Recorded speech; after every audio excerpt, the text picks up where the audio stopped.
Salamin.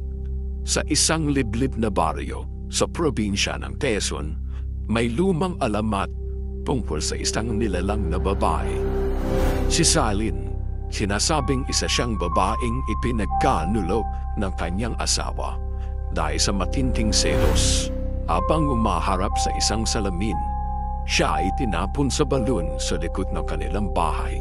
Simula nun, tuwing may nakakatitig sa salamin ng bahay na yun, maaaring gayahin sila ni Salin ang kanilang mukha. At kapag nakumpleto na ang panggagaya, papalitan niya ang taong yun sa mundo ng mga buhay. Matagal nang hindi napapauwi si Mira, isang third-year college student sa Maynila. Isa siyang matapang ngunit may lihim na trauma mula pagkabata. Isang di niya maipaliwanag na panaginip ng isang babaeng duguan na nakatingin sa kanyang salamin.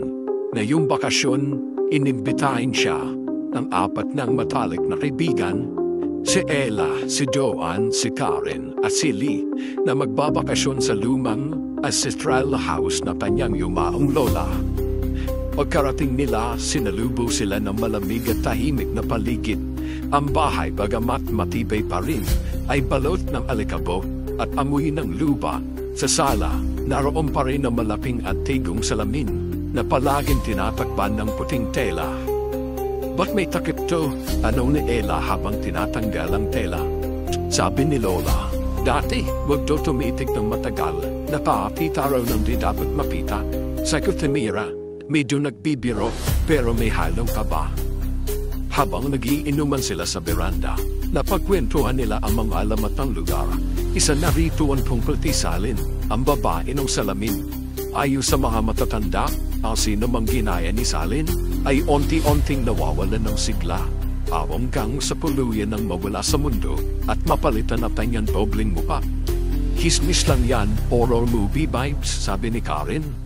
Pero si Mira ay tumatawa, ay tahimik sa loob. May nararamdaman siyang hindi mapaliwanag. Parang may matang nakatingin sa kanila. Kinagabihan, unang nawala si Lay. Umalis daw siya saglit para umiis sa labas, pero hindi na bumalik. Lumingon-lingon sina Mira sa paligid. Hinawagan si Lay pero hindi sumasagot. Matapos ang halos 20 minuto, bumalik si Lay.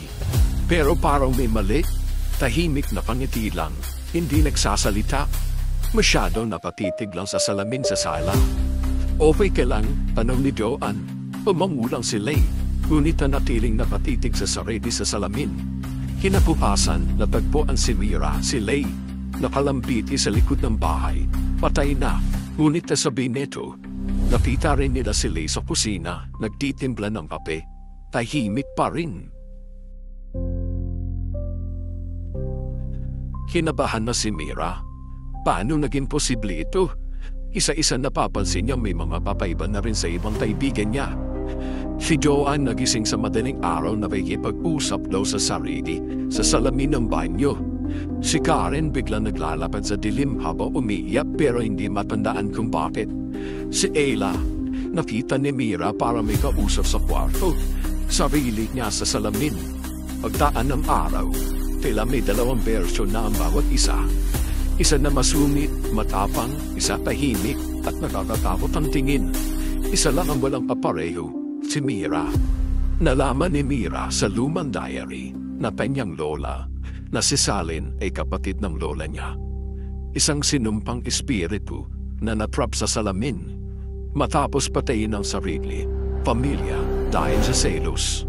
Sa bawat salin ng pamilya, may pinipiling katawan ng espiritu para palitan. At ang salamin sa sala, ang sentro ng sumpa. Kapag ginaya ba niya, wala ka nang babalikan. Nagsimula nang sirain ni Mira ang mga salamin sa bahay, ngunit sa bawat pagbasag, lumalabas ng nilalang na si Salin. Duguan, nakangiti at paulit-ulit na sinasabi, ikaw na lang ang kulang. Isa-isa na rin nilamon ang mga dobling katawan. Ang mga kaibigan niya, habang tumatakbo si Mira papunta sa lumang balon, naaalala niya, ito ang pinanggalingan ng nilalang.